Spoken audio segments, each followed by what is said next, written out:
we all wanted to be on one accord and figure out where we could lend our voices and our platforms to a cause that would help move the conversation forward, help move us forward as a nation, and help bring solutions to issues that have plagued our country for far too long.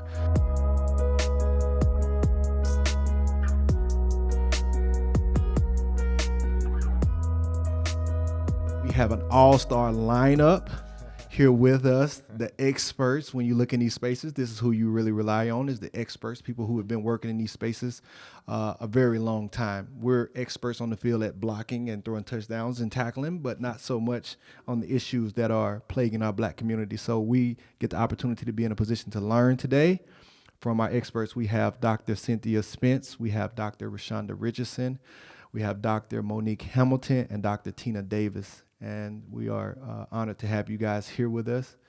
And we're going to move the conversation, or open up the conversation with a little bit around education. And so if we can, any of you guys, the floor is open, just begin to guide us in the conversation around Black girls and education. When I talk about STEM, which is, of course, science, technology, engineering, and mathematics, I think we have to distinguish between STEM workers, STEM learners. And so Black girls often enter these spaces, into these different areas where our identities are something that's not always considered. And so identity is this concept that is multifaceted. And for Black girls to be a woman, to be Black, we don't really have the choice to be one or the other in these educational spaces. And with that comes the bias that people have about women and about African Americans. And then you have another layer of that where that intersectionality piece kind of intersects. And so then we run into things like issues surrounding access, whether or not people believe that we can achieve in these areas. And so Black girls deal with that on top of some of the sexual things and things like that that we have to battle in these spaces. And that can oftentimes be problematic for girls and women across the lifespan. To hear the knowledge and wisdom and just the understanding at such a young age as to where it starts for Black girls, and then their development and their growth, and just where I think we've gone wrong as a society, and I think the word that jumps out the most is empowerment. What can we do, or how are we failing to acknowledge and implement STEM in a way where it can really impact Black girls very positively? I'll talk a little bit about this. So I do a lot of work with Black girls or young Black women, college students specifically, who want to pursue engineering. Right. So they're already engineering majors. They're pretty far along in their programs, their respective programs. And so I talk a lot with them and try to kind of do some work with them. And so the things that they always talk about, their parents always found something for them to do related to STEM. So as soon as they saw they had that interest, their parents found some program or encouraged them in some way.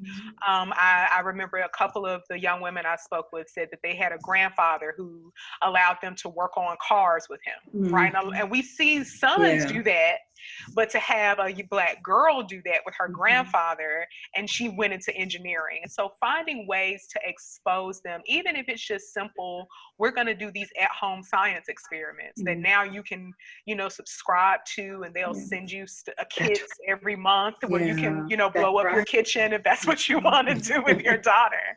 And so I think providing that piece, not even just in the school level, right? But even at home before they even enter into schools. And I mean, as you even mentioned those levels, right? And so in your house, we think about what are the messages that we're trying to unlearn that we were given, that we are perpetuating, and we don't mean to, right? And so are we creating these different acceptable practices in our house for our guys and our girls, right? And we start to look at ourselves and try to catch those little moments where we have those in our house and when we have them in the classroom.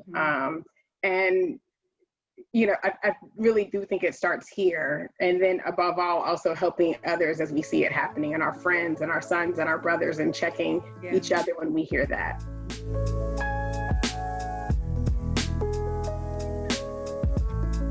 I got one more. Dr. Spence, you hit on, you specifically said quality education. And to me, quality education is these topics. To me, healthcare, being educated in healthcare, violence, not necessarily just textbook.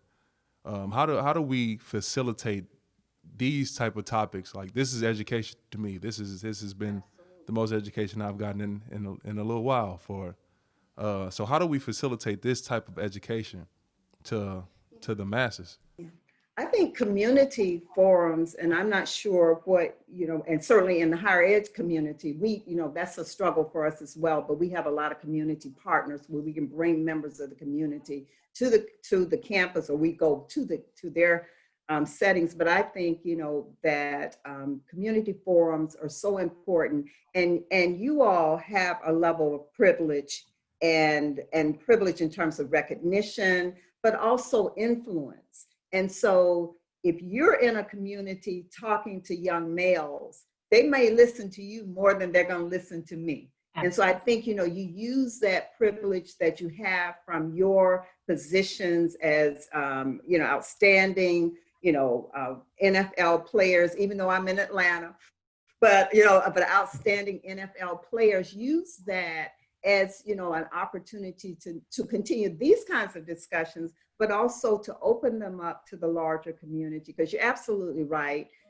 This isn't necessarily in the standard curriculum, right, in most schools.